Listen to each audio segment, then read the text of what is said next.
جاء إلى النبي عليه الصلاة والسلام وطلب منه أن يدعو له بأن يرى. فماذا قال له النبي صلى الله عليه وسلم؟ Salah seorang sahabat dia datang kepada Nabi SAW. Dia ni buta. Lalu dia jumpa Nabi, dia minta kepada Nabi SAW untuk pergi minta doa kepada Nabi untuk pergi hilang buta.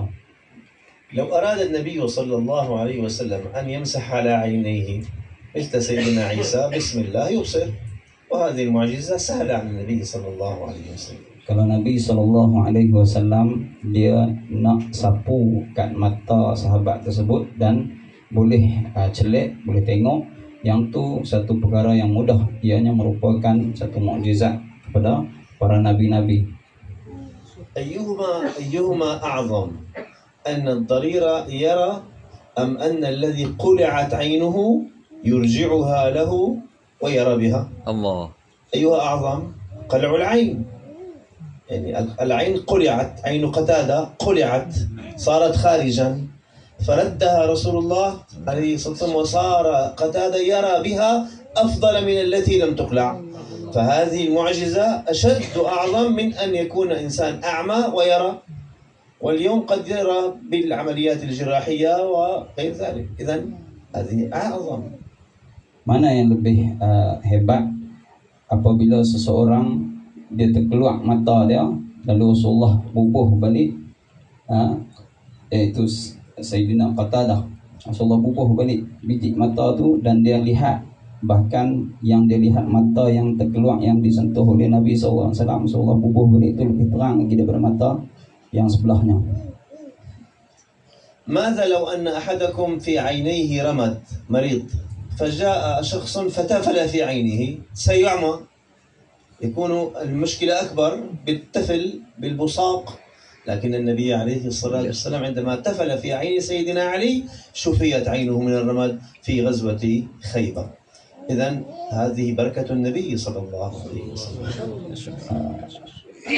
Seseorang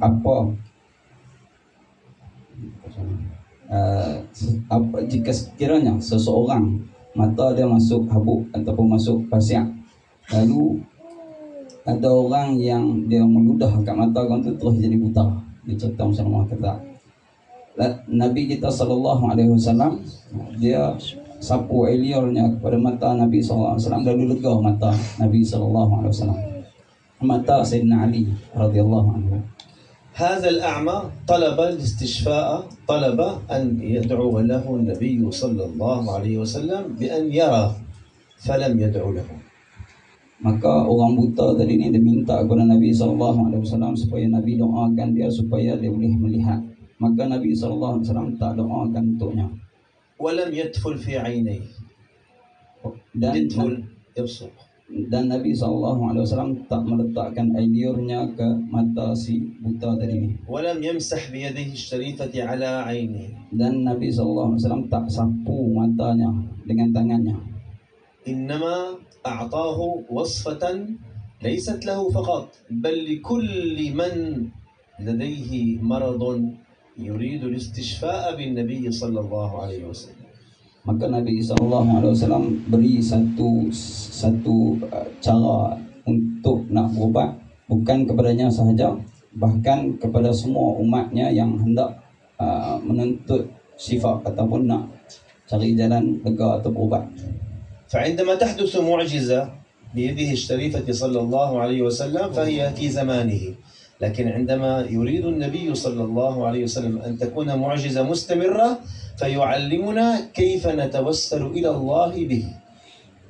Jika sekiranya berlaku mukjizat Nabi SAW, apa-apa mukjizat pun dia berlaku hanya zaman Nabi SAW. Adapun jika Nabi SAW diajarkan sesuatu, maka benda tu terjadi. Benda tu boleh, sesuatu benda yang mencari adat terjadi, maka benda tu boleh diguna oleh umatnya yang terkemudian. هل تعرفون خدران الرجلين إذا جلست على الأرض مدة من الزمن ماذا يحدث برجليك؟ لا تستطيع القيام. خدران. نحن عندنا في الشام نقول تنميل، كأن النملة يمشي فيها النمل. عند هنا خدران، اخضرت، نقول اخضرت أو نملت. apakah yang berlaku apabila kita duduk lama-lama? Kadang-kadang bila kita nak bangkit dia jadi semut-semut, jadi apa? Kebah. ابن عمر رضي الله عنه اخضرت رجله وهو جالس. Ibn Umar radhiyallahu anhu kaki dia kebah ketika mana dia duduk.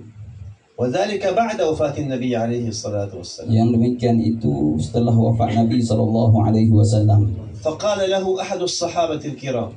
Maka berkata salah seorang sahabat Nabi sallallahu alaihi wasallam, إذا اخضرت رجلك فاذكر اسم أحب الناس إليك تشفى. Jika sekiranya kaki kamu kebas, maka sebutlah nama orang yang kamu paling cinta. Itu. فماذا قال ابن عمر؟ Maka apakah yang Ibn Umar kata? قال يا محمد صلى الله عليه وسلم. Wahai Muhammad. صلى الله عليه وسلم. شفيت رجله وقام يمشي. Maka legalah يا kaki dia. محمد